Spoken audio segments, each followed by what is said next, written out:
So, welcome to Beaver Politics. It is Friday, March 7th, 2025, and I'd like to acknowledge that I live and love and learn on the beautiful Tamaha Nation, which is also home of the Akamlor Band and Tobacco Plain bands, and it's a beautiful area, nestled right in between the Rocky and the Purcell Mountains in British Columbia.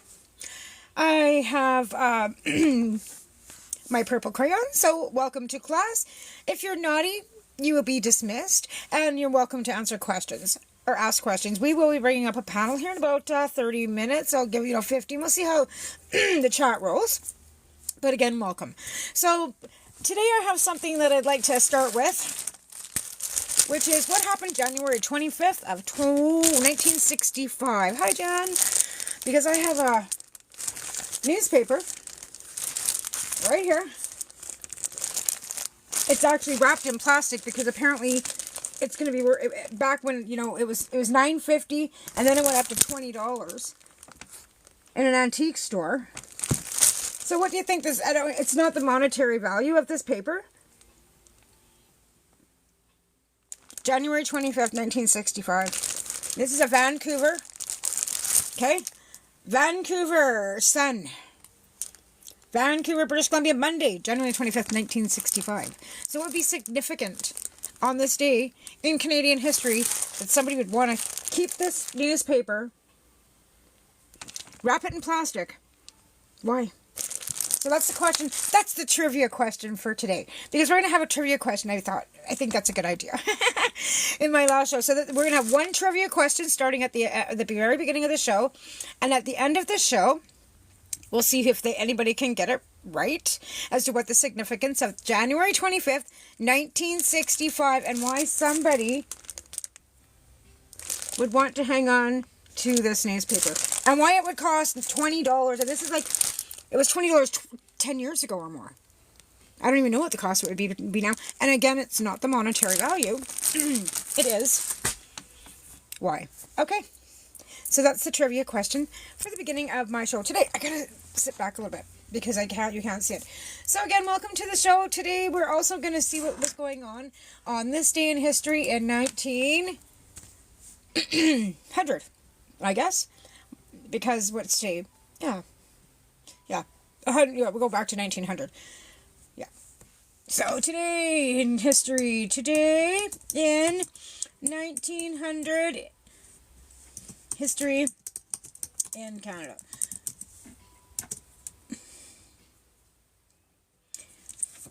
So there's a number of things that happened today in history. Go ahead, Desiree. Okay, so 1900 Canada experienced a number of events, including the Royal Canadian Regiment Infantry's role in the Battle of Panenberg. Right? Hugh John MacDonald became Premier of Manitoba. Charles Sullivan was dismissed as Premier of British Columbia. Joseph Martin became Premier of British Columbia, and 2/3 of Hull, Quebec was burnt to the ground. So that was today in history in 1900 in Canada. Those are just a few things. Get your gas lamps on. I got 2 of them. Actually, it's funny, Joe? I actually have 2 antique gas lanterns, or the old lanterns. I've got 2 of them. BC signed up for PharmaCat. Woo-hoo! Right on, happy they sure did. And that's significant and very significant. Another thing that I want to bring up today as well is I want to spend a few minutes thanking Justin Trudeau for the 9 years that he sacrificed his family, his marriage, watching his children grow up for his country, right? Because Justin never wanted to be the Prime Minister of Canada. That was not his aspirations in life. He wanted to have a nice, normal life where he taught school and, raised his kids with his beautiful wife and just lived his life, right? He didn't want to be in the limelight of this. And then he stepped forward and literally sacrificed his marriage for 9 years and then putting up with Canadians' bullshit. And, the right wing really took, and another thing that I find really ironic is Paul Leo sitting there, they did beg him to run. They absolutely did, happy. They absolutely did. I actually voted in that leadership race too. I was a delegate for the Crowfoot riding in Alberta. Anyway, that's another story. But again, like we were in a conundrum with the ridings and stuff. But Trudeau's done a lot for us in 9 years, and I don't think anybody really will conceive it. But the ironic thing is Polyev, right? We're going to go back to that point. Complaining about the CBC and defunding the CBC and shaking the hand of that reporter at that one rally and saying, oh, it's going to kind of be my blah, blah, blah, blah, blah. He sounded like Porky Pig, but basically telling the guy that he was be happy to put him in the unemployment line. Who says that to anybody? I'd be happy to see you unemployed. Like, but here's Polyev. Every time I turn the fucking TV on, accent cax, Carney, blah, blah, blah. Every pandering propaganda from the Conservatives is coming out on CTV and CBC. So here's Polyev. I'm going to defund the CBC, and again, yesterday, something about the CBC being defunded, yet you're putting your fucking commercials on there? Excuse me? Anyways, so for those of you that just joined us, I'm going to give you because we're going to start out every show now with a trivia question. So, what would be significant enough January the 25th of 1965 for somebody to keep a Vancouver Sun in plastic and want to keep it and hold on to it for the rest of their life like it was gold? They absolutely are happy. It's like, and I can't even believe CBC's taking their fucking money, to be fair, but I guess, all's fun and love and war, right? Yeah, they are totally disinformation, yes. So again, trivia question for those of you that just joined us. What would be significant enough? I wish I could... How do I figure this out where I'm not... I gotta get another filter. I gotta figure out another green screen because this one stinks. Anyways, this is a Vancouver Sun from January the 25th, 1965. So what would be significant about the day that anybody would want to keep it? And we won't give that away till the end of the show. And whoever gets the question right, there is a prize. So, I do have prizes to give away. And again, we're just going to keep showing the shirt. Dinner. Right?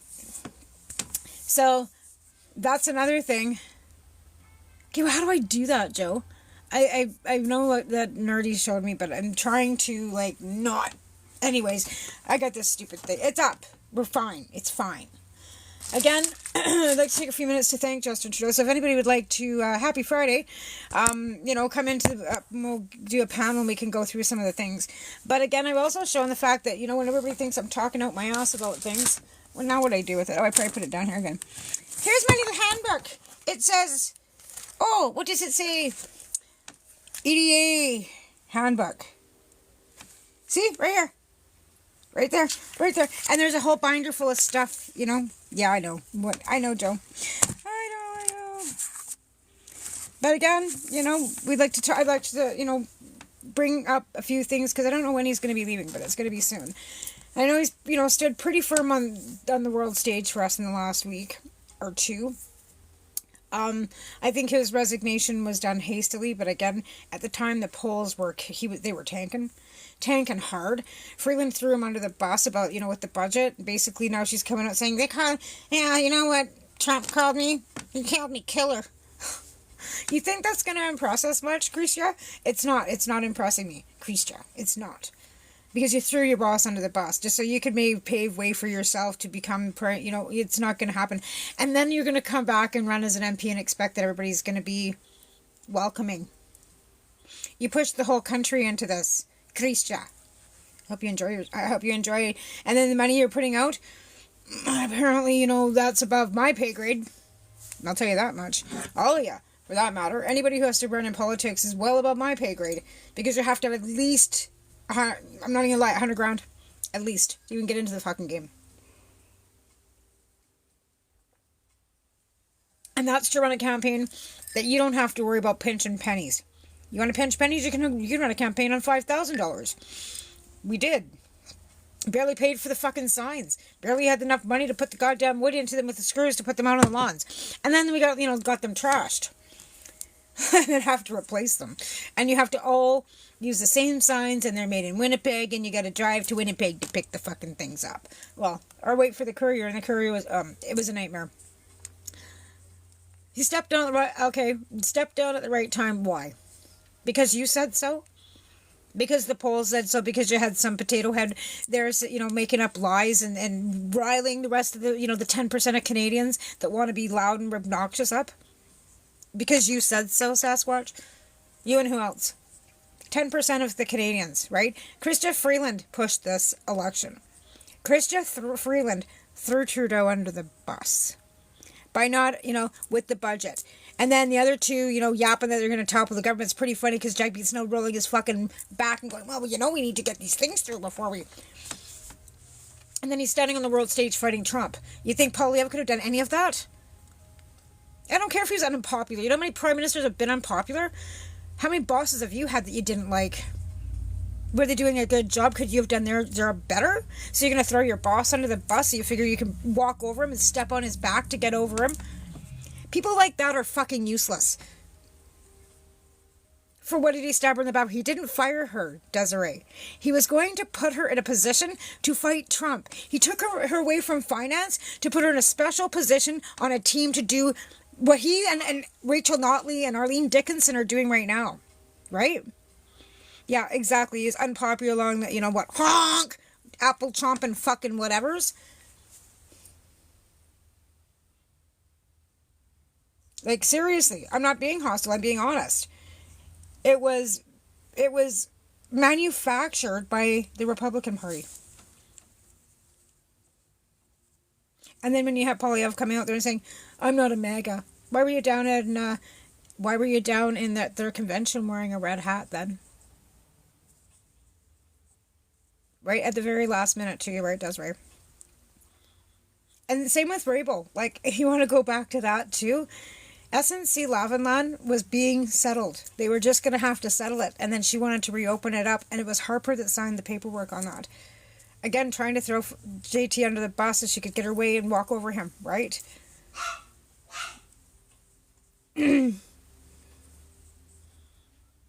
No, I didn't. I've been busy. No, I wish I could. I'm sure I'll see it on here somewhere. But yeah. Again, like... there's no hostility here. I just want to, push forward facts that a lot of people just think that the propaganda is real, and I'm like so disappointed that he hastily, because of unpopular whatever, and it was all orchestrated, like specifically so that Chrystia Freeland could, pull this, cost Canadian, taxpayers more money in reality, because if we have to go to an election. Yes, you did. You're right, happy. But if we have to go to an election, that's another $200 million of Canadian taxpayers' dollars or more, so that we have to go into an election. Like every time, you hear Poilievre screaming about an election, do you know how much it costs? It shouldn't have to be like, and of course we have one that's supposed to be coming, anyways. But again, you call one early, and, they pulled that during COVID. We had to have that, that little bit of a blip in there because they wanted to topple the government. Every time you topple the government, it costs money. They've done that a number of times in previous governments too, and it's always been the Conservative toppling, getting in a small, period of time with a minority government, screwing everything up, and then we go back to the central party that basically tries to be fiscal, but also tries to help people. Like, it's hard to be fiscal and put money out towards social programs if everybody's complaining about paying taxes. In 2021. What was 2021? COVID? Yes, you sure did. I don't know what to, again, the election in 2020, because the government had been toppled. So again, that was, I believe that was non-confidence, right? Because everybody's screaming about mandates and masks and oh my God. So again, that cost another $200 million plus, right? Yeah, they do want to tax the rich. But the thing of it is so does the Liberals. The highest level of taxation that Canadians pay is 33%. All right? That's it. In the States, they pay 37%. But you have to make $350,000 a year to pay 33% income tax in Canada. That's right, Happy. She was offered the job to be the head of basically the Trump task force, right? Basically the one that's doing now with Arlene and Notley and John Charest. She was supposed to lead that task force. He wanted her specifically on that because she was a pit bull. And she was very effective in the last negotiations with tariffs. Right. Yep, you're right. Yep. Definitely. Definitely. Okay, well, anybody wants to come on up, you might as well, because I don't like talking to myself. Hello, Zoo. I'm not a fan of talking to myself. And again, if anybody's just joining us, trivia question for today is, what would be significant enough to anybody want to hold on to a newspaper from January 25th of 1965?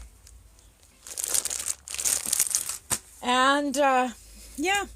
And again, we've gotten some things that, significant events that do happen on it, every year. We could go back to, I think we did the Confederation last week. We talked about voting rights and Confederation and the fact of how voting has changed and, how people are apathy. I can't say it right now. The apathy of voting. You have 5 D-Day newspapers. Awesome. That's awesome. Like I said, I have this. It was gifted to me about 10 years ago. And somebody paid $20 that long ago for it, so I don't know what, with the monetary value of it now would be. It's not, that's irrelevant, but I've also, yeah. Wanted to know if anybody would remember that. Or why that would be significant. That's how it always works, Ethan. The confidence vote goes to the Governor General, and then they dissolve the government. And then we go into an election. That's how Westminster Parliament works.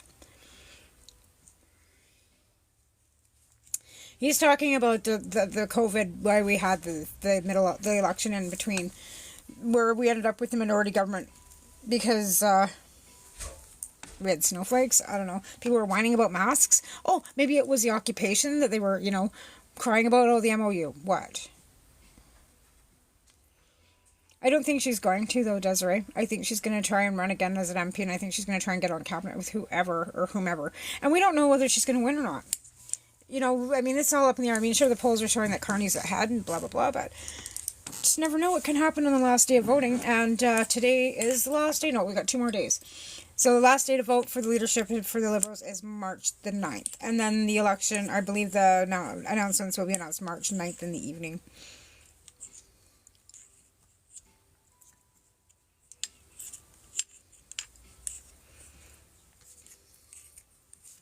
Awesome possum. So let's see. What's 1900 Hugh John MacDonald. Okay, so we also have 100 years of immigration. That would be another thing that, the orange potatoes trying to change so much and, scream about that border with, everything being that it's our fault. And then you got Polio saying, oh, they're stupid. Canadians are stupid. They're just, bending over.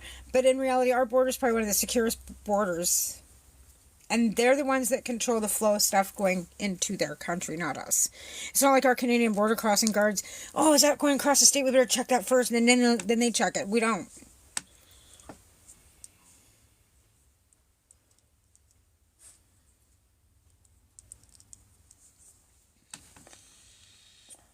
So in 1900, 41,681 immigrants were admitted into Canada.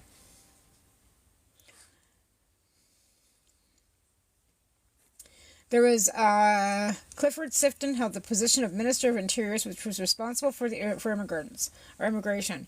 He energetically pursued his vision of people on the prairies with agricultural immigrants, and the immigrants sought for the Canadian West were farmers, preferably from the U.S. or Britain. Otherwise, Northern European immigrants to cities were to be discouraged. In fact, many of the immigrants were quickly joined in the industrial labor force. I think the stalwart peasant in sheepskins coats, born into the soil, were forefathers have been farmers for 10 generations, who have stout wives and half a dozen children, is a good quality immigrant to bring to Canada. That was their, and that was 1896, the stance. To bring over stout Europeans, or European farmers with stout wives and lots of children. Immigration of black Americans was actively discouraged, often on the grounds that they were unsuitable for the climate. Can you actually believe that, Desiree? Don't encourage, anybody to come up to Canada because they wouldn't be good for the climate. They wouldn't have been, what?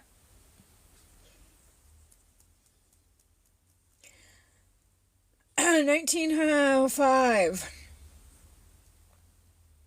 Actually, it was 1900 and 1921. 138,000 Jews were immigrated to Canada. And that was before the war. 138,000 Jews immigrant to Canada.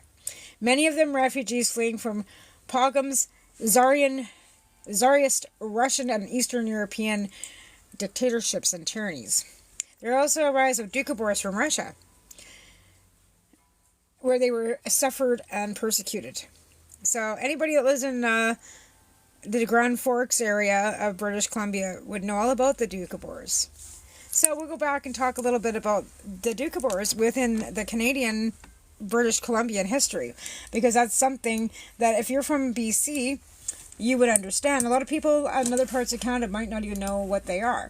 But doukhobors settled in around Grand Forks, British Columbia, and they were persecuted in Russia for their religious beliefs, right? My grandparents lived in Grand Forks. My dad's family was in the Okanagan area. So we're going to look up the doukhobors here and find out some history on them.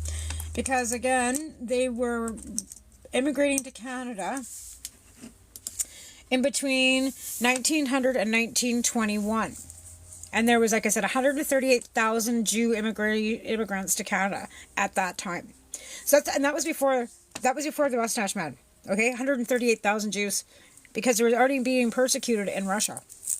Right? So the Mustache Man wasn't the first persecution of Jews in Eastern Europe by any stretch, right? And I don't know if many people know that, but they weren't. Like, Hitler or Schmittler wasn't the first one to persecute the Jews. So, the doukhobors were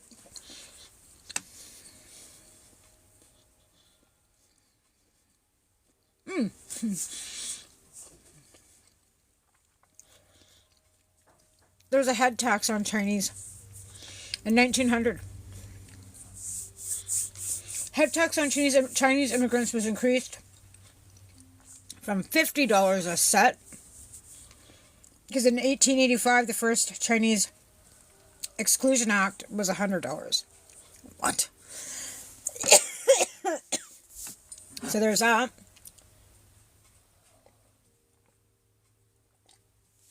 No guarantee this is stuff they're not teaching in school. You're right, Desiree. Why I'm opening those windows. Hi, Tiffany. We need to open these windows. We need to see truth, because there's no reconciliation until there's truth. Period. On all levels, whether it's with our First Nations, whether it's with our BIPOC communities, because they were here too. Well, I don't recall ever. And I'm talking about, maybe now the curriculum's changed, but I'm Gen X. We weren't taught about residential schools. We weren't taught all this diversity. We weren't. I'm 55 years old. When I was, a kid, they didn't even have a fucking chickenpox vaccine. We used to have chickenpox parties. We would have known now.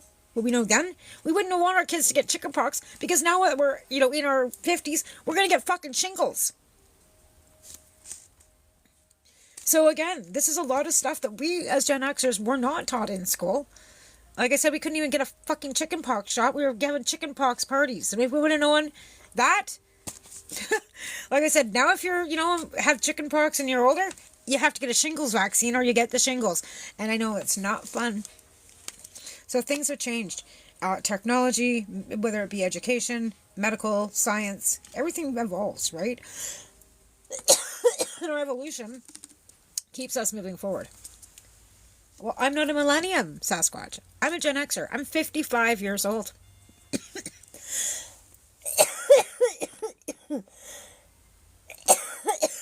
Jesus, I'm having a problem. You're right, John. Yes, absolutely they do know. I have a 15-year-old. They also teach, pronouns and sex ed like they should be. We didn't get taught any of that either. When I was in school, we were barely allowed to say the word gay and not giggle about it. Now it's not. I would be appalled if it was brought forward the way we used to use it as kids and teenagers. I'd smack my kid right upside. It'd be the end of it. Like he wouldn't. He's been taught differently, but I wasn't.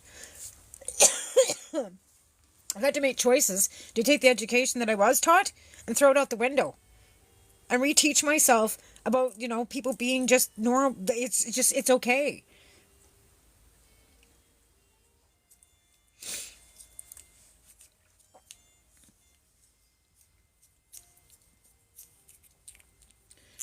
Jason Kenney in 2021 was the leader of, I believe he was the premier of Alberta in 2021. Was he not?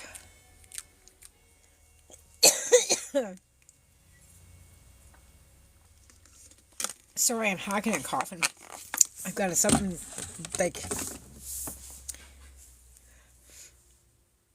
What do you mean you weren't taught any different, Zoo? I was...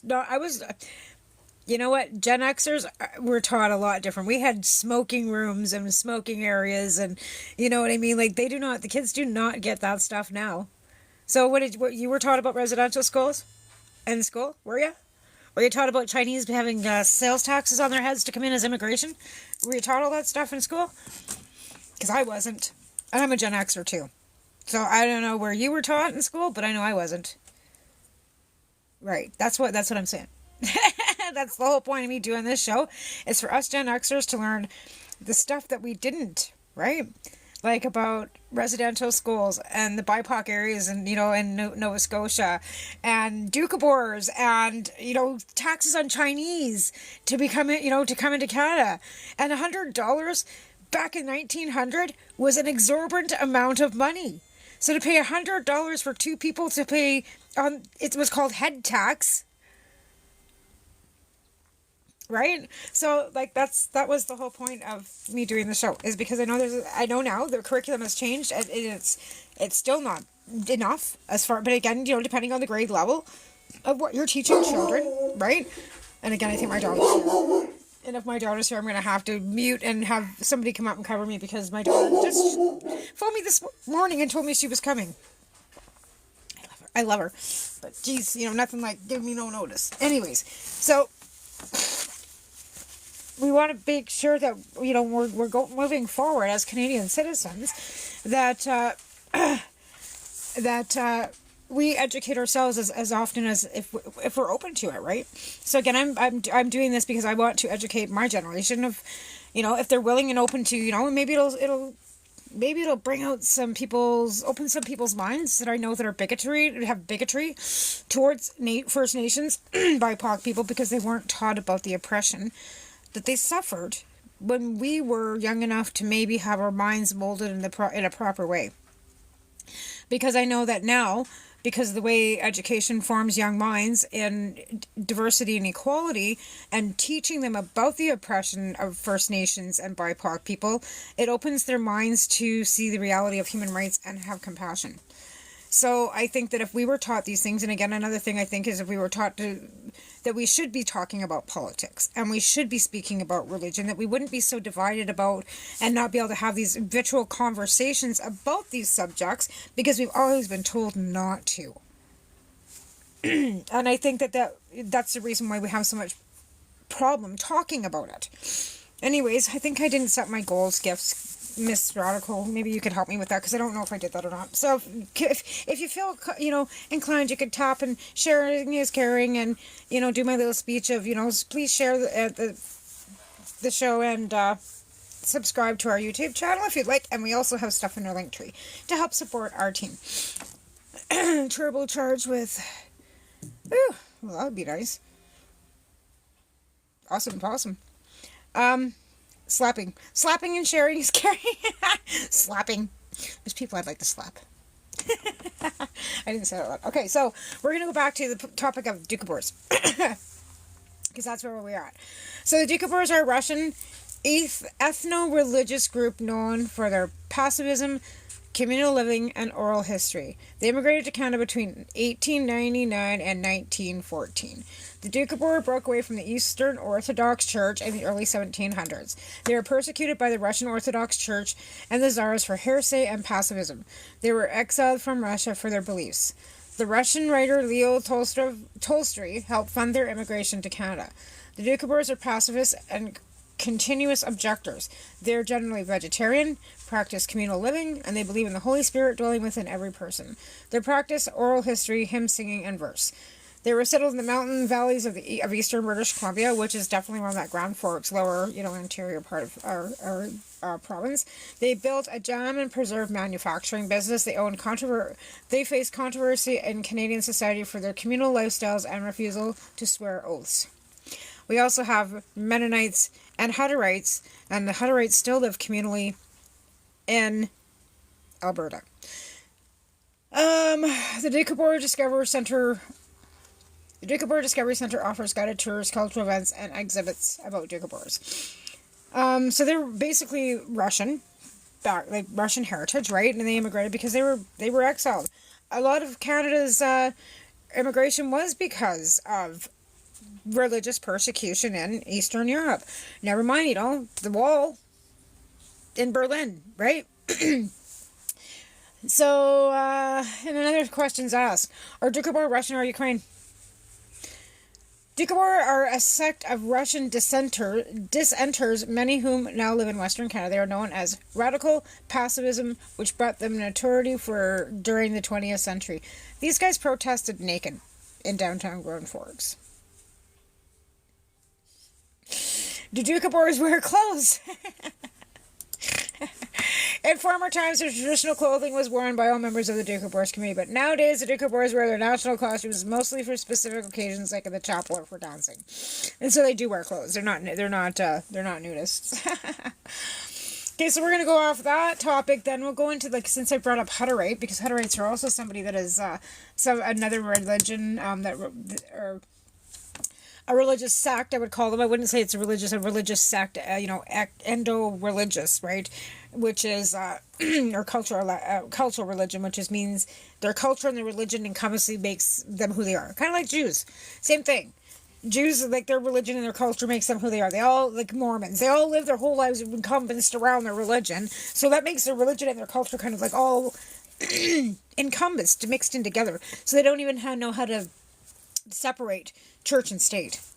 Why we're having the problems that we're having now, because people in their brains don't know how to decipher what's really and there's my dog. God. Hutterites are a Christian group that practice communal living in parts of I gotta just stop, or not stop, but I've gotta mute because my daughter is here, so I'm gonna mute my microphone.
Okay, sorry. Yeah, my daughter's just showed up from Calgary, and then she's just telling me that there's something that, on my front step that shouldn't be there, like a pipe. And I'm like, what? But yeah, it's Friday. Okay, so we'll go back to the Hutterites. So we were discussing that Hutterites are a Christian group that practice communal living and a part of the Anabaptist movement. They're also known as Hutterite Brethren. The Hutterite Brethren. So they are also like incumbents within the southern Alberta areas. They do a lot of agriculture. It's all agriculture, farming. So they're not Russian though, they're more German. So they're German defectors, right? And they speak High German. So the Doukhobors are Russian, and the Hutterites and Mennonites, well, the Mennonites are even different, because some of them are Mexican Mennonites, some of them are Mennonites, but the Mennonites are more leaning towards the Amish, same with the Hutterites are more Amish leaning, but they're German descent. So you have the Doukhobors that are Russian that immigrated to Canada in the 1900s, and then you have the Hutterites that also came over, descendants of, your Eastern European religious persecutions in the 1900s to, Western Canada, again, gnawing down and gnawing up a lot of the agricultural land where they lived communally. And they speak German. They speak Upper German as well as High German and English. So again, they are more descendant of German than Russia. Can you, not? Good grief. Can you, shut up! This is not fucking happening, right?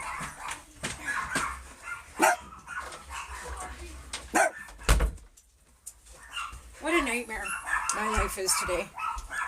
Fucking seriously. I can barely move and I got this fucking shit show going on. Anyway, sorry again.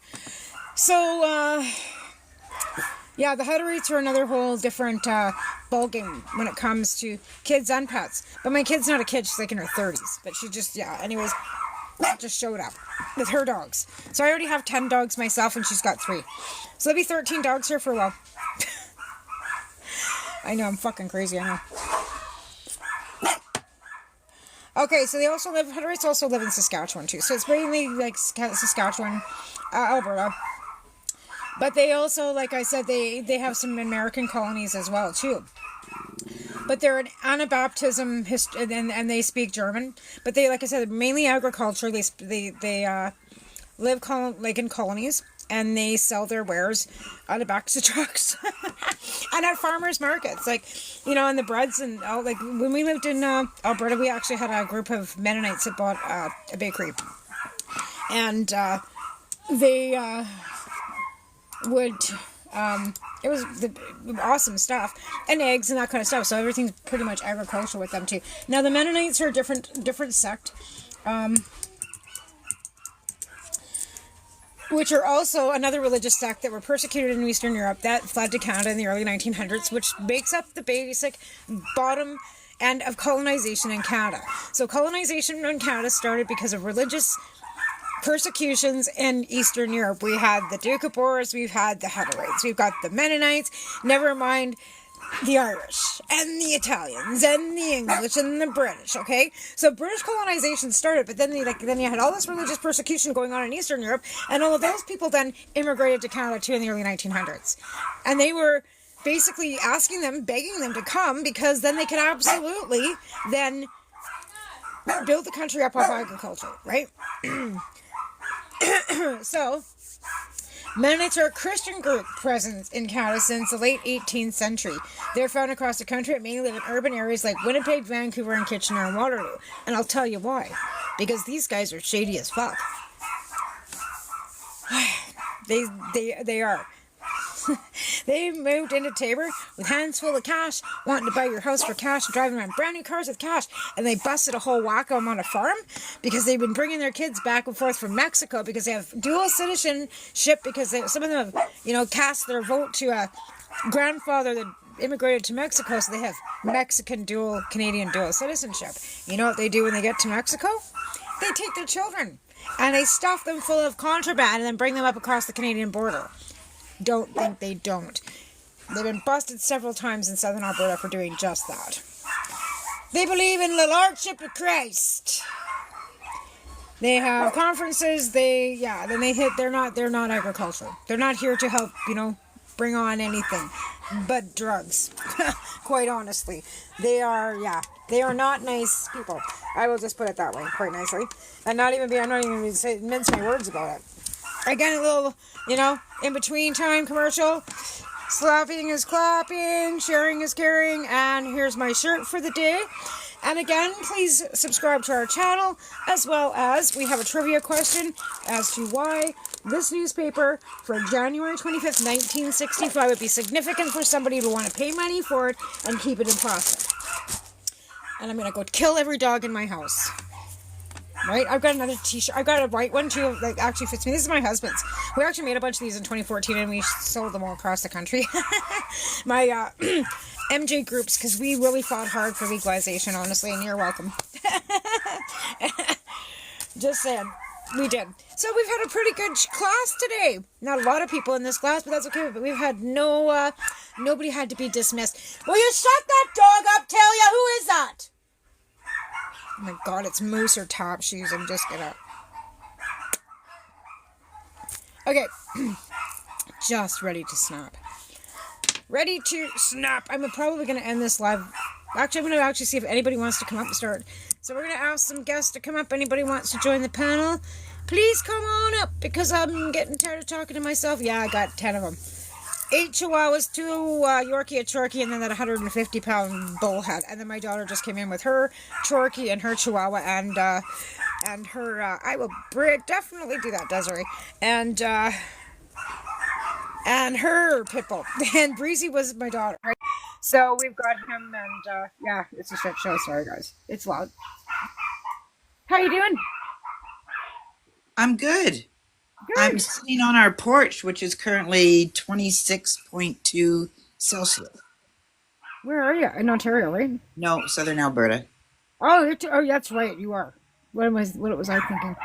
It's 26 degrees out there today? No, it's on my porch is 26. Holy Yeah, it went up to 31, and now it's starting to come back down that the sun is moving away. wow. I don't doubt that. I don't know what it is. It's pretty warm here today, too. Like, it's beautiful. Here today, too. And it's snowing in Mackenzie. Oh. See, yeah, my daughter just rolled in from Calgary. So to go back to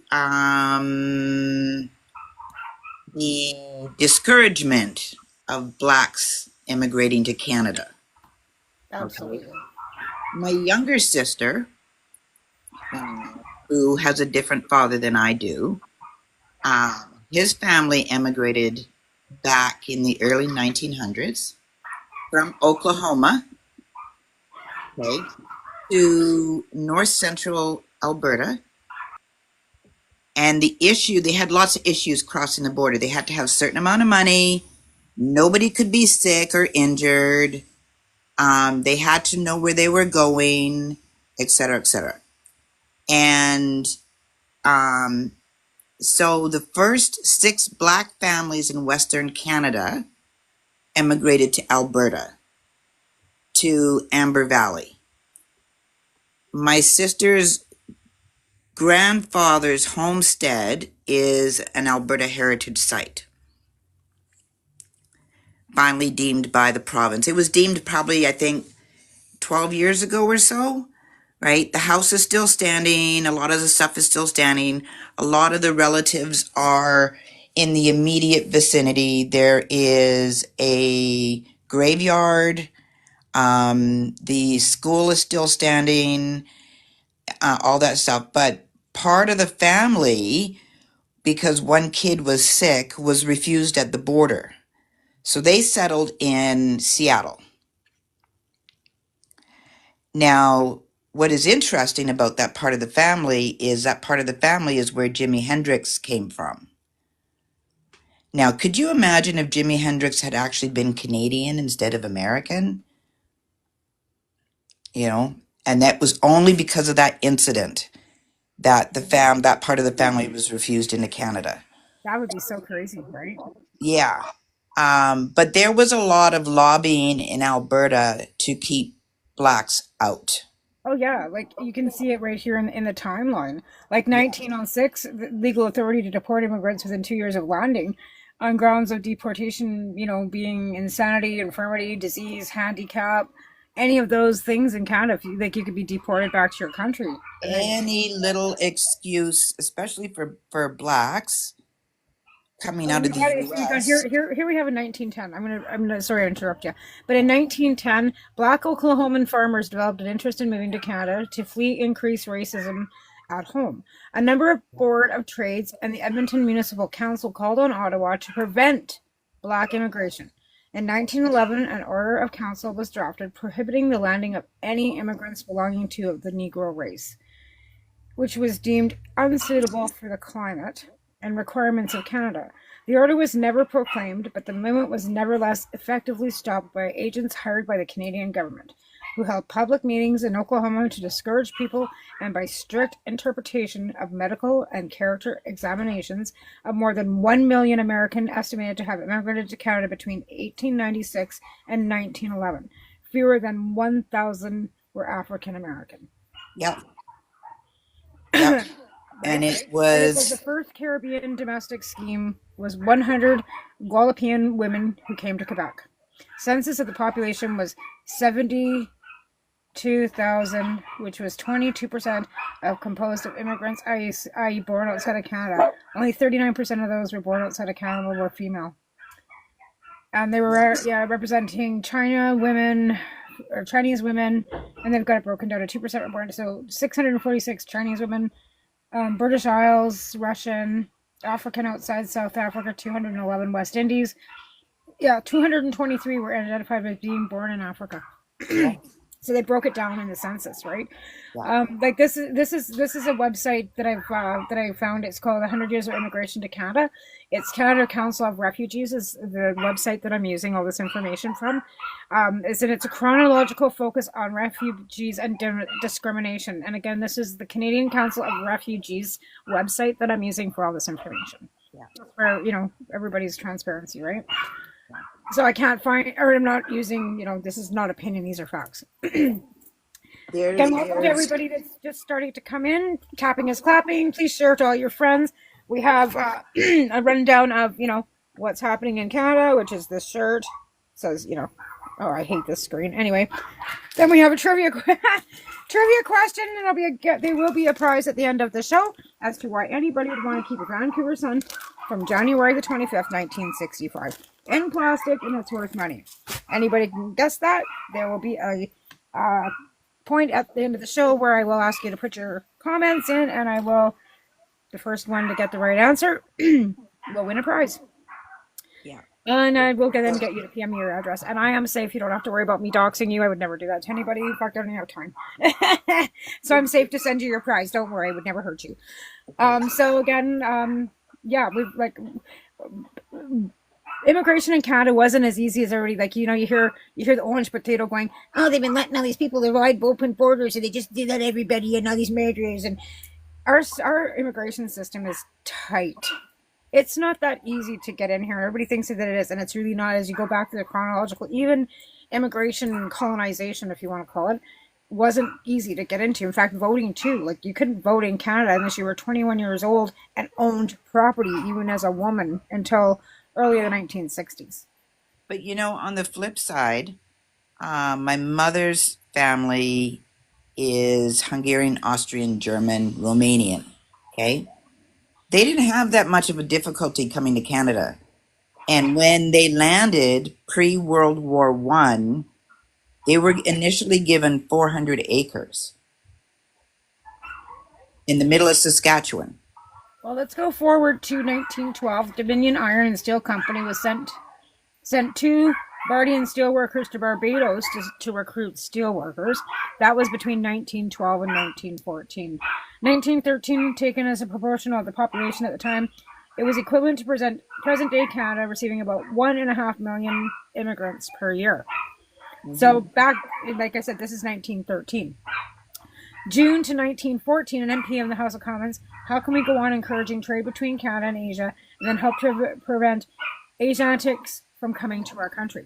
So that was a lot of the reasons why immigration was open too, because how can you expect to have trade with other countries and not allow other people to come here? Again, why we started worldwide travel and trading back then, right?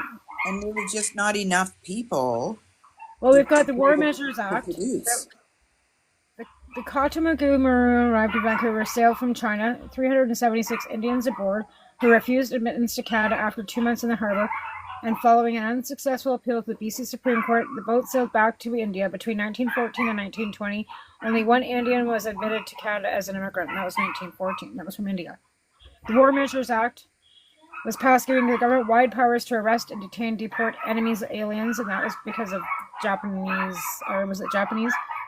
War Measures Act, that was in 1914, that was prior to 1917, very limited immigration during the First World War, which is 1915 to 1919. Oh my god. I'm going to go snap a dog's neck. I'm going to take a break. I'm going to let you continue on here, Desiree, if you don't mind for a minute.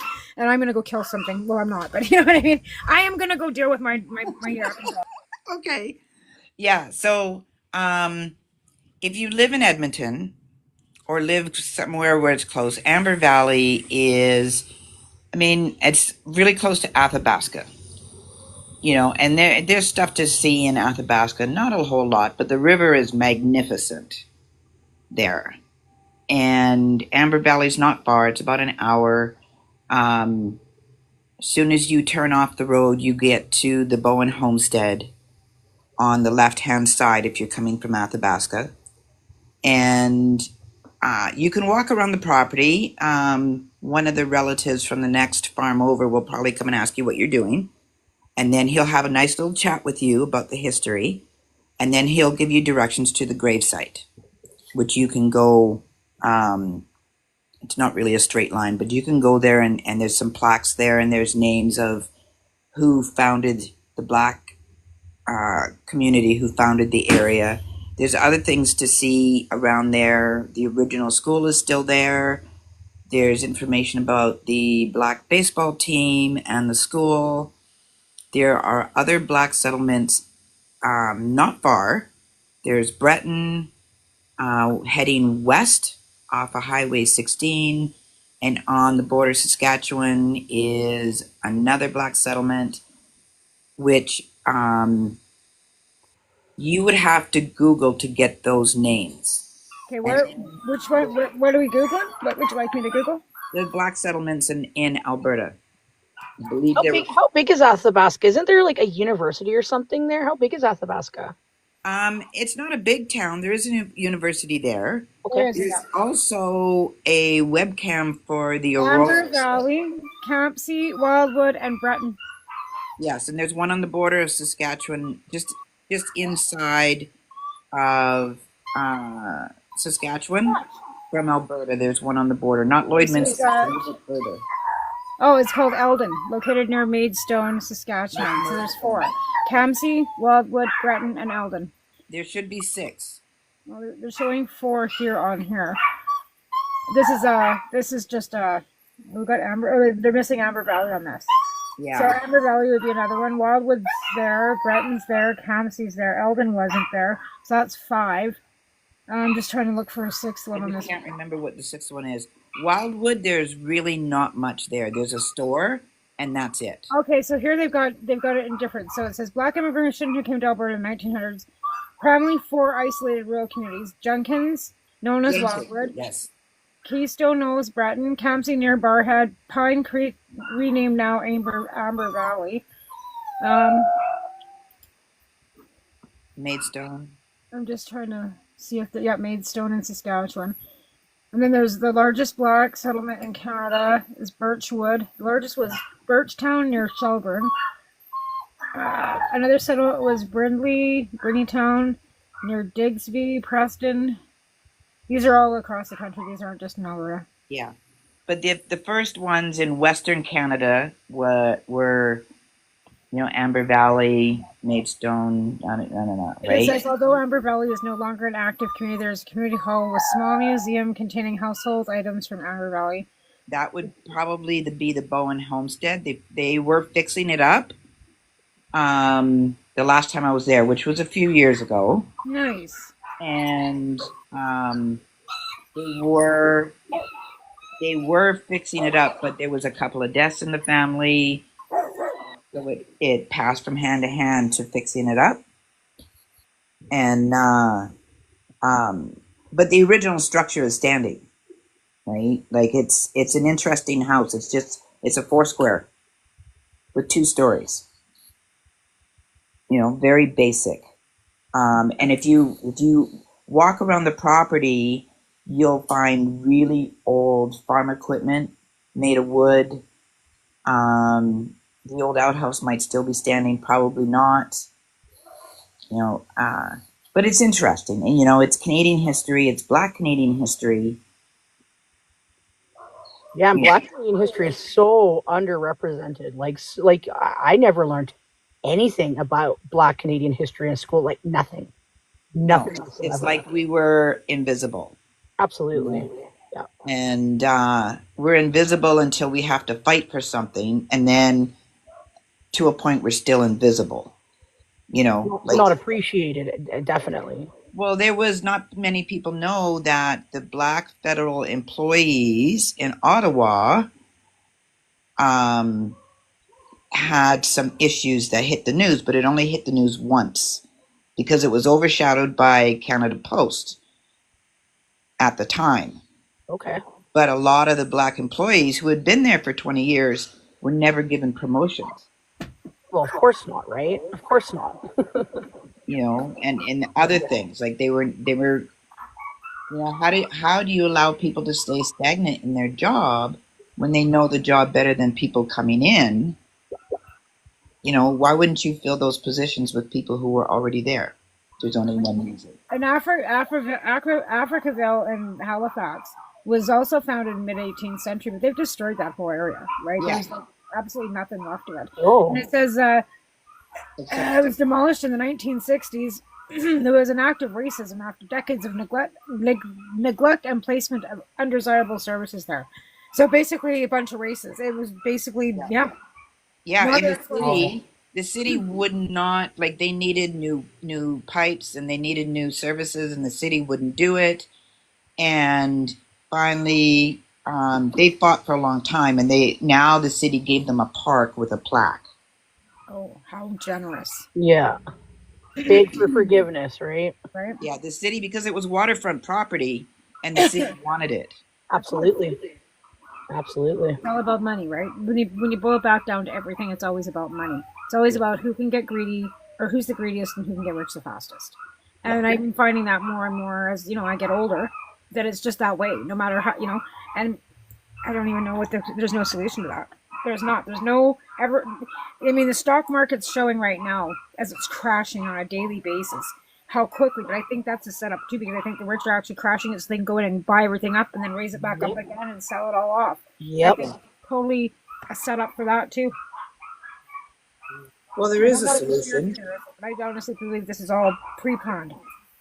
And personally, in my opinion, I think I made a video yesterday that these shocks to the system, the stock market crash, threat of tariff, threat of war, the ice raids that are going to disrupt the food supply chain, the bird flu, and us not having a lot of information about what that looks like for the supply for eggs or cows. These are huge shocks to the system that are completely intentional. They're manipulating the system and they're keeping us all just completely bombarded with crisis after crisis. I think they looked at, hey, look at the grocery, look how they creamed it after COVID in Canada. Hey, let's create some huge disruption in supply chains, jack the price up, hold it there, hide a ton of greedflation and price fixing, and we're just going to hold it there and screw everybody.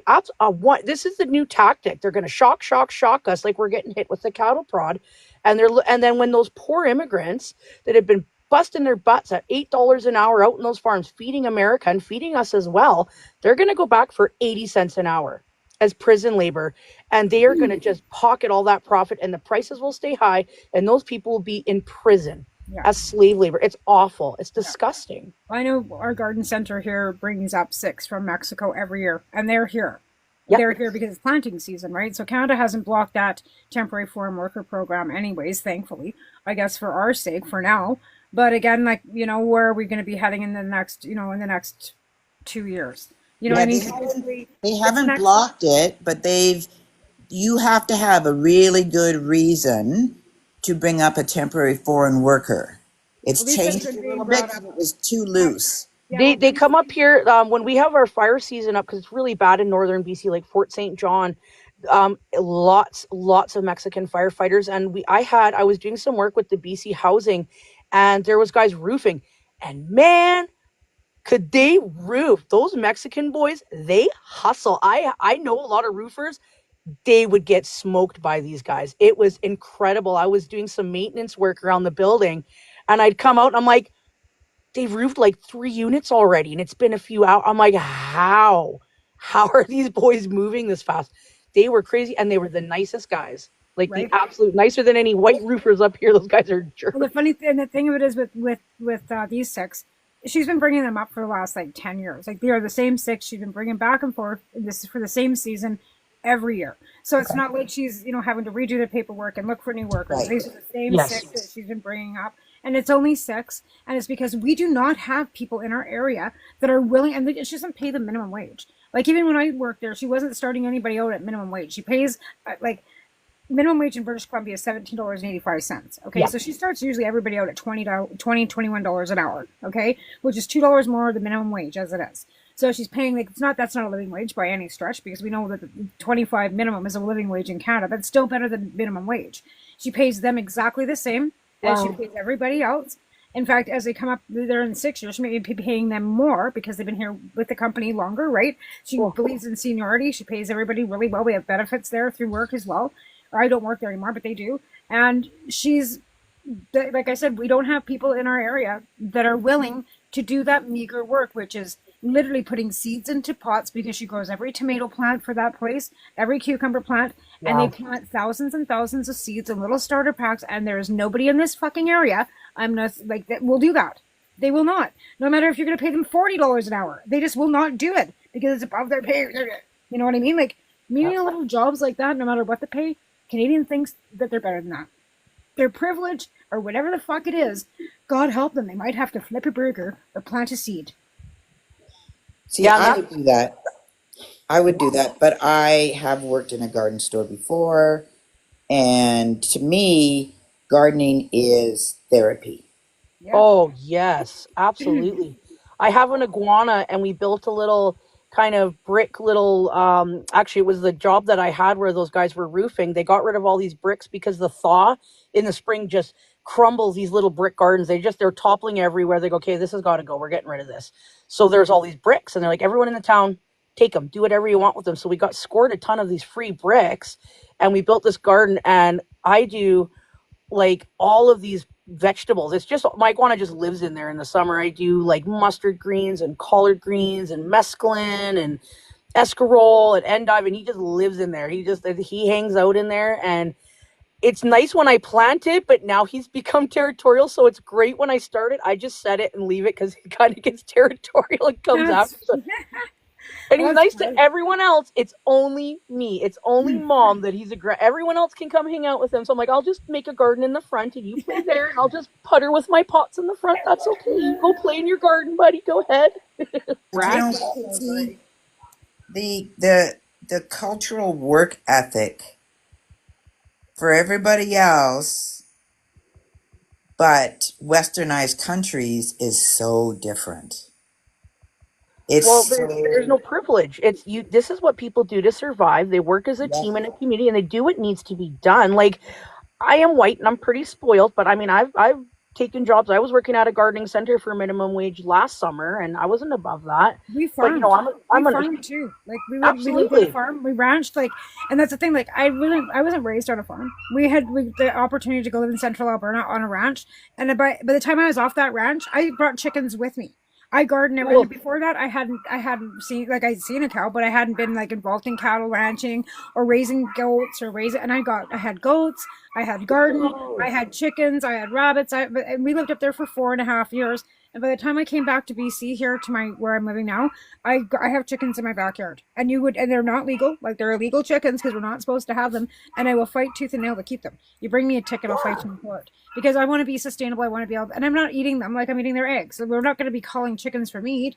We have 6 chickens for eggs, right? And I think that everybody should have that opportunity, and everywhere across, gardening and all these things that we need to do to sustain ourselves. Again, when people are saying, how could Canada sustain itself? We have huge greenhouses growing MJ all across the this country, if you think we can't grow tomatoes, in fact, they're growing hydroponic vegetables in a lot of those empty high rises in downtown Calgary. They have set up the towers of hydroponics where you can grow lettuce and herbs and microgreens and all these things hydroponically with LED lights. We definitely, because we couldn't maybe grow, bananas, and maybe we couldn't grow oranges. There's a passive farm. It's a guy he's in northern Alberta, Saskatchewan, and he does passive farming. He uses, I believe, solar power for the fans. He is growing bananas. I watched it on YouTube this week, and he is growing bananas. He had citrus. He had ginger. And I mean, the one thing I have to say about that is that is my dream. Like, I have reptiles. I've got tropical plants. I would love nothing more than to do that, but I can't afford a home, and I can't do that in an apartment or a rental. So that's my thing, is I would love to I don't have a lot of time, like even running loader and going to heavy duty mechanic. I don't have a lot of time, but if it was fairly passive, I could let it go. I could let it do its own thing. You can get it to where you circle your crops and you have it fertilizing, or you use what do they call that? The mycorrhizal soil that's got the bacteria. And honestly, what I would do is, if I was starting to get fruit flies, I would buy geckos from the pet store, and I'd probably buy all females, and I'd just let them hang out there and eat my fruit flies and let them, they could just, wild little young Ladybugs are the greatest thing too for, spider mites. There's all kinds of ways of staying organically sustainable to ladybugs, right? Yep. Because I'm a day grower, you got to keep your temperatures below 70 degrees and you'll never have a problem with bugs. That's just the way it works, right? And again, like I said, Canada could be sustainable on all levels if we wanted to, but again, do we want to be isolated? Like, the Americans want to isolate themselves so mad, have everything manufactured. That's isolation. You have to have world trade. They've been doing world trade since the beginning of time. And then we're finding that out more and more as our history, evolution and our archaeology and all these different things perform, and come forward, because we evolve, right? And we're finding that, Egypt had, different levels of, anarchy or not anarchy, no, that's not the word I'm looking for, political, disdain and stuff long before, right? Just like, you can't even say that one race is pure because of the fact that conquering and people were taken. And, when you want to go back to the Bible, when they talk about Palestine and David's, and King Solomon, their mothers were Palestinian. Like, you know what I mean? There's so many things that are intertwined in our history of the world. So being isolated, I don't think is something that anybody really wants to do, right? No, I worked at Lush probably 10 years ago now, and they have this charity pot, and basically it's a lotion that they make, and all of the money goes back into these community initiatives. And the one that I really, really tugged at my heartstrings is there was Palestinian and Israeli women were growing olives together and making olive oil. And also, I want to say maybe, I don't know, remember where, somewhere in Africa, and they had a lady, and she was the smallest in the village, and their tap on their well broke. It was like kind of a water tower. So the charity pot got involved, and they basically gave them a new spigot so that they were lowering her with a rope and a bucket, and she was like 70 something years old. And so they got a spigot, and then they learned from them, because they're so smart over there, that they would grow moringa trees. It would purify the water. The moringa seeds helped with refeeding syndrome, and it makes an absolutely beautiful product. So they could sell off that moringa, and it shaded all of their other crops. Their aloe, everything else was protected from the sun. And what they learned from these small villages, they're like, how are we not doing this in Western countries? But that's history, though. That's history where, the colonizers went in and told people that what they were doing was not valuable, and to stop doing it, and this is what you're going to do. And fortunately, a lot of that old ancient knowledge was not completely lost. Even the natives here, the way we look at. That's what I was just going to say. First Nations here with all their knowledge. And I've said this a number of times. When we colonized, we should have come and assimilated to their. Yes. And we should be living on, with stewards of the land and honoring our mother nature rather than fighting against it, right? And growing and being sustainable and loving it. Even I think another thing that bothers me is, we talk about energy. In Athabasca, up in northern Alberta, the Athabasca area where tar sands are, the tar sands was coming through the ground naturally. They used that oil to actually seal the outsides of their canoes. Yep. So again, Would you think that the First Nations would have just left the oil in the ground so they couldn't trade worldwide? No, it didn't take the white colonizer to come over here to teach them what the oil was worth and what it was used for. They already knew that. But they would have taken that oil and those resources sustainably and not hurt and and made things the way they are so that our climate is ruined. But they would have had that industry running just as sustainably as it is now, even if we wouldn't have come here. Well, and I mean, as an operator, like even things like forestry, like what we do is we go in and you take your lumber out, and I'm not saying the forest industry is great for the environment or perfect by any stretch of the imagination. But it is a sustainable because you can replant that, right? And So also, what they do is that they go in and they do exactly what the native people do. And what they do is they control the nitrogen cycle and they burn the fuel on the ground so that there's not forest fires out of control, But and it puts the how nitrogen back in. many years of fighting did it take them to learn Oh, that? what I was just I going can't to say, imagine. Desiree, how many forest fires and idiots did we have to, that fought this for decades until they finally started listening? Yeah, and going, oh, it's cheaper. We'll leave it on the ground and just leave it here. And then their whole town burns down. And maybe you should have listened to the native people because Well, their towns weren't burning down. Just saying. Just saying. they didn't, though, because it took little No. of it till they finally started listening, and that was only 5 years ago. And Yep. Fort Mac.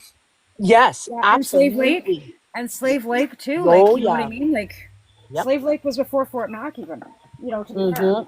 But again, Yeah, like I my said, friend- Alberta's a dumpster fire. I was happy to see that the RCMP have actually stepped up to investigate the AHS corruption. But it took them 2 freaking weeks. It took them 2 weeks because it took that long for people to actually start complaining about it. It doesn't take it. It's a matter of the bureaucracy of the RCMP too. But they're complaint based. If nobody puts a complaint in, they aren't going to do anything about it. Because an RCMP sees something on the news, he's not going to go to work the next day and start opening an investigation. You have to have somebody to pick up the phone and actually file a complaint. You have to have somebody obviously did. And that's just how they work. That's how any police force works. It's unfortunate, but they don't drive around looking for drug dealers. You have to get a phone call. They don't look around looking for break and enters. They got to have a complaint, and that's the way they work. Their resources aren't able to be beat cops anymore, where we can have them on every corner actually looking for real crime. It's just the resources aren't there for them anymore, unfortunately. No, and I mean, if we took it at such a different approach, again, like a more of an indigenous and community based approach, where we supported people that had mental health issues, supported people that were struggling, you would not see indigenous communities throwing people out, leaving them homeless and blaming them. They would bring them in. They would have food, shelter. They would help them with their child raising. If the father died, they would bring the mother in and help the family. People, we don't do that. We go, good luck, you're 18, boot there, and go make money and pay taxes and live on your own and buy a ton of plastic crap. Against people that want to choose or have a choice to not have a baby and then not support the mother once they do, because it's okay. You're pro-life, but she's like this and that after she has it. No, God, she's a pull on. Now they're a problem. Now they're a pull on society. Yet they're screaming about women's health. Like, it just, the hypocrisy on all levels makes me want to just go ah. Yeah, and not just that, but you don't see anybody. The whole living as a village is severely lacking. Yes. Yeah. Severely lacking. And then when people come from other countries and they live as a village, then they're disparaged. Right? They absolutely are. And again, we all know that it takes a village, right? It takes a village to raise one. Never mind when you've got 100,000.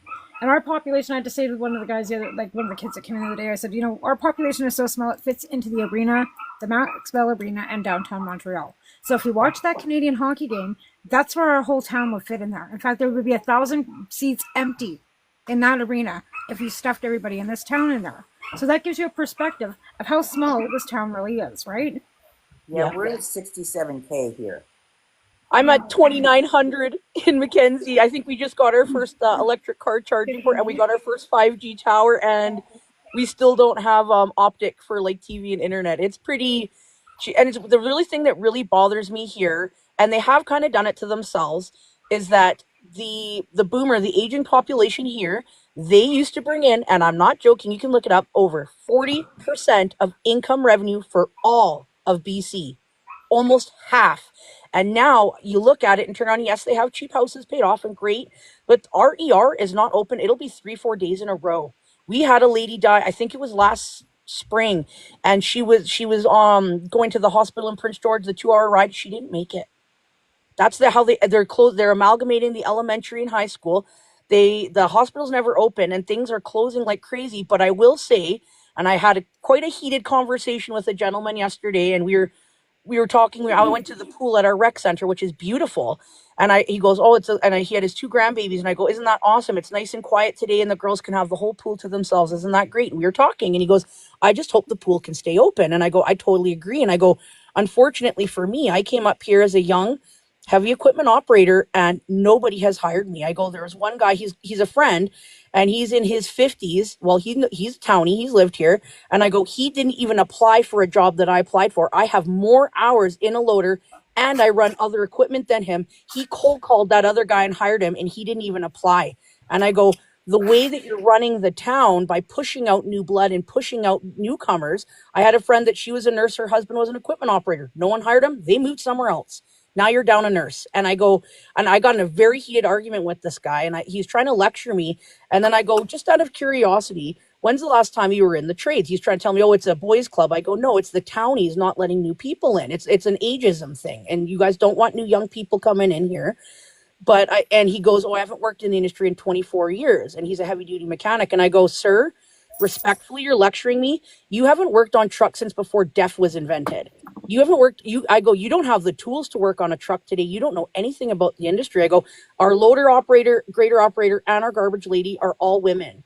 When I applied at the mill, it was 2 women and 1 man on the panel when I applied. There are tons of women working here, but they grew up here. It's because you guys don't let newcomers in, and it's going to starve your town of new blood and It's like taxes. that all over. It's like that all 100%. over British Columbia. It's like, and and here's the funniest shit. I was born in this town, but I moved away for 35 years. We moved to Alberta because there was no work here when my parents in the 80s, right? I moved back in 2014. It's taken me almost 10 years to finally get it through these idiots' heads that I'm actually a local. Wow.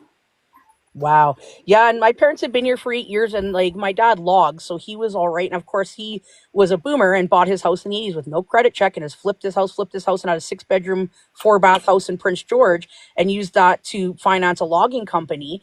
And so because he had 30 years of I owned a logging company, which he ran into the ground in spectacular fashion, I might add. I worked for him. It was not pretty, but he had that 30 years experience on paper, which he was able to work.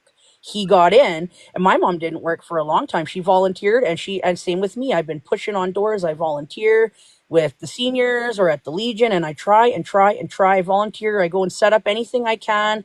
Special Olympics, I help them design a logo. I'm trying. I want to be part of this community so badly. Yeah. And I can't do it if no one will hire me and let me in. So I go, you know what? Fuck you guys. I'll go be a heavy duty mechanic and go elsewhere. And my taxes are going to go somewhere else because you haven't made me Right. feel welcome. That's So right. unfortunately, I can't survive here. Someone that's got over 10,000 hours in a loader, I run excavator, I run rock truck, I run skidder, I've been in a processor and a buncher, and I'm up in northern BC and I cannot get a job. The mines, the mills, nothing. You need to come down Nothing. here because the mines down here are screaming for help. In Elkwood Well, and Sparwood, they're oh, screaming for help. well, Yeah, I was gonna I'm say not going to be an Sparwood. operator. I'm starting my heavy duty mechanic school in a few months here, and then I have to get some more tickets, and I have to get some hours for my red seal, and I'm going straight to the oil fields to wrench on trucks. They're dying for truck. I have buddies on TikTok, and they're constantly, when are you done your course? When are you getting your red I seal? I'm know like, my come husband's a rig on. manager in Yep, servicing in Grand Prairie, and they're yep, going into Saskatchewan because they can't keep hands because people aren't reliable. People don't want yeah. to work. These young guys come out thinking that they're just going to stand there and just do nothing. What? And oh, thank you. And end up with not Yep. having the drive to even be able to be a roughneck. Like, and they I start mean, these guys out at $50 an hour. Like, what? yep, It's not like it's not good work, and but it's hard work, right? yeah. Nobody wants to I work mean, hard. I was raised by loggers and I've been pulling 20 hours at 2 jobs running loader. I'll jump out and train loader operators for 9, 10 hours and I'll go jump in another loader and plow snow at night for 12 hours in the same day. And it's like, not only that, but they are really looking for not just women, but more mature women. And I'm 35. So they really are looking for that demographic in all the trades, like electricians, welding, operating. They're really looking because they are like, hello, we cook, we clean, we show up, we have to do it. We take our babies to daycare and school. I don't have kids, but man, there's some blue collar women with kids that do it all on their own. And we show up. We're not going to get that first paycheck go to town, go to the strippers, and blow all that money and never show up again. And fail our drug tests. We're going to show up to work Yeah. and we're going to do it, right? Yeah. And that's the thing. And even with my husband's, they have women pulling wrenches. They have women pulling rods. Yep. And he's had women on his rigs before, and has said the same thing, that they're the hardest working out of all of them. So, Yep.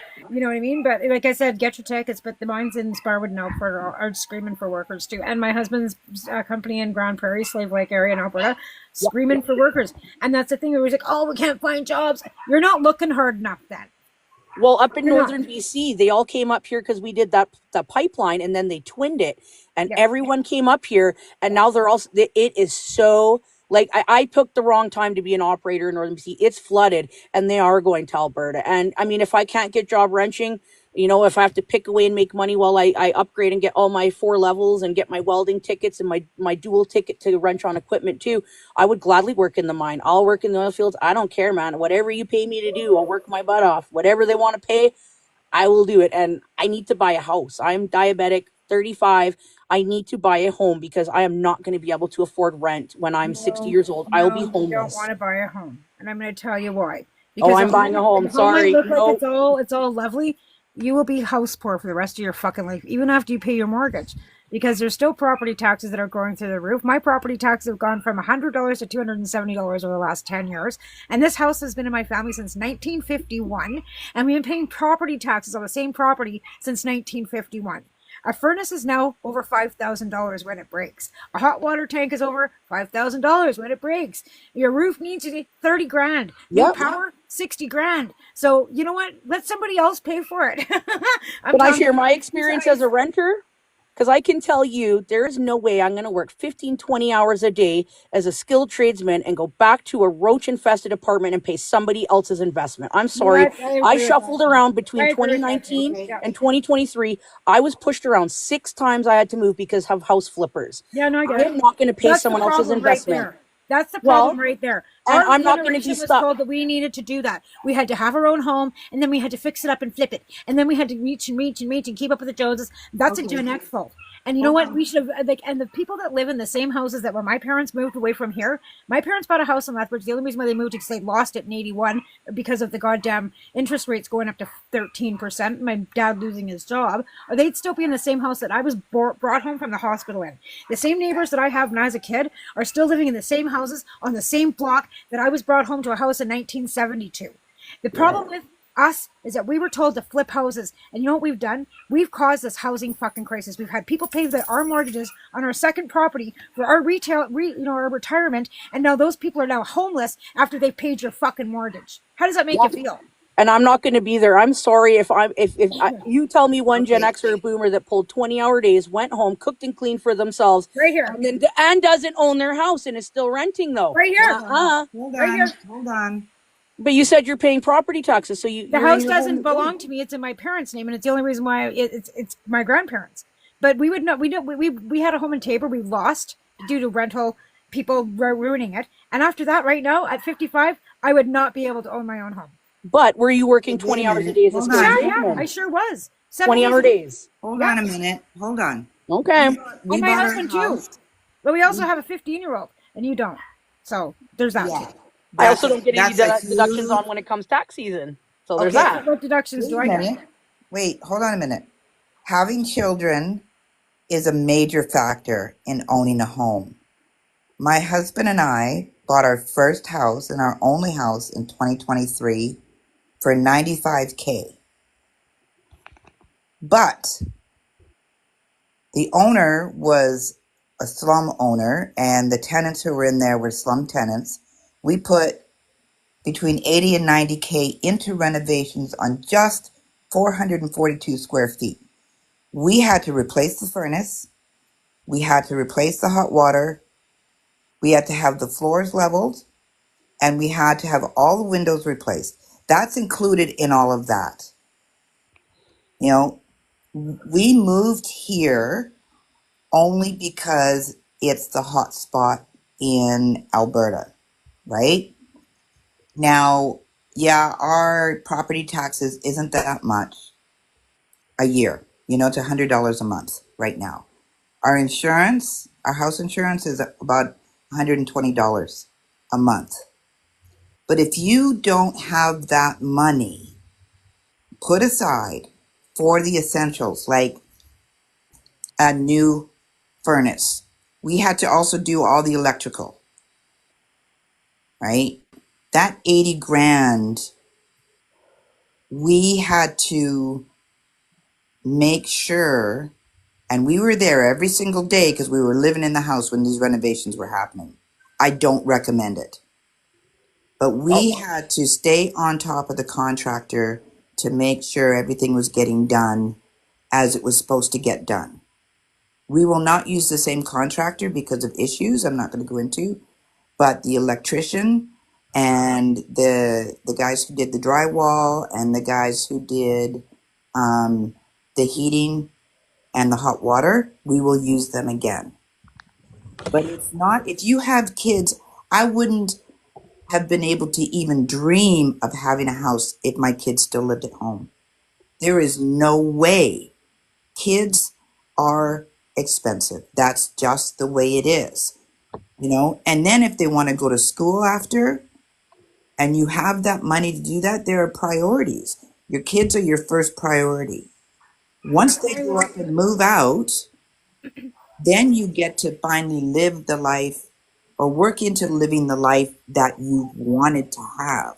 Well, that's why I don't have kids. That's why I am a blue collar woman with no man and no kids, man. I plug away and do it all myself, and But I'd be damned if I'm going to be paying if you don't want, $2,500 a month for rent. I'm not going to do it because if you look right, at Prince George, the rent prices are like Vancouver because it is a Like that here too. student town. It's a student town, and there's a ton of temporary work that comes through there. Tree planting. You've got major, construction going on and stuff like that. Highway But what's the projects. solution, do you think, for all of these problems? The fact that young people can't get into a home, that rents are out of this, out of the world, out of this world. And I live in a we know population. I it's so you want to hear my actual solution as a Yeah, 35-year-old that does not own yet?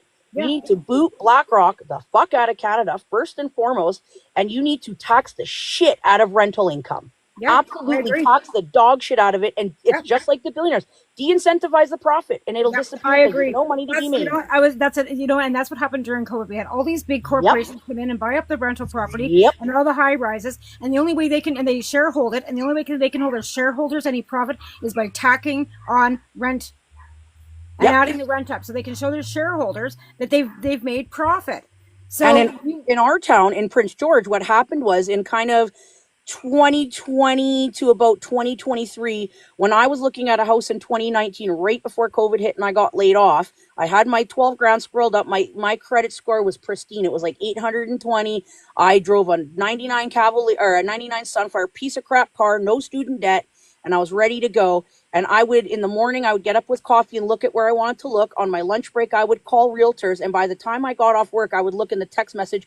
All those homes had been bought in cash sight unseen by people in Vancouver and Kelowna, boomers that had bought their house for 80 grand. Now it's worth $6 million fucking dollars for no reason. Yeah. Sold them and bought every single starter home. Trailers. You're right. You're Two, totally three right. bedrooms. It's not just corporate landlords. I'm sorry. No, you're right. The boomers creamed it too. At Gen Xers, yes, they're house flippers, but boomers bought one house, sat on it, and did absolutely nothing to it. Some of these places still had yellow carpet, yellow fridges. I'm talking nothing done in 40 years. the other And they rented those houses out that they were paying. Someone before that sold it was paying a $300 mortgage on, and they were renting these crap hole trailers out for like $2,000 a month. And I'm not joking when I tell you, rent in Prince George, you're looking at a one bedroom at $1,800 in a bad area. Hold on a minute. If you want to rent a home, you're looking at $3,500. I can't afford that. I can't afford that because they're going to flip it and sell it. Now my next rental is going to be $4,000. My next rental is going to be $5,000. In 20 years, I'm going to be homeless. Okay, stop for that. This is Rayan. The other problem is the banks. Now, my stepson, son-in-law, he makes more money than what would be a mortgage, and the banks refused them. Yeah, they do. So the other problem is the banks. $2,000 a month for rent than $1,300 a month for a mortgage, because they make money off that. The interest that they make off of that for the big companies. And it's all by design to keep people out of home ownership and keep them renting and keep the corporate landlords up, because it's not just the amount and the interest rates, the hoops. In the last 5 years, how hard, when I went from 2019 to look at a mortgage to now, It's way harder. And I'm talking, I might not make the That's the biggest banks, wage. not the government. That's the Oh, I know, bank. I understand that, but I'm just saying that the hoops have gotten worse as well. So for me as an operator, I could be making, $4,300 paychecks at one job and like 26 at another, and that's every 2 weeks. I'm pulling in those checks. I'm making like almost 20 grand some months, and I could not get approved because I work contract work. I was on EI for 6 months. I'm doing snow removal now, and I can't get approved because I move around because I'm an operator. Because I don't work in an office and sit on my butt and have the same Have you job. tried a mortgage broker rather than a bank?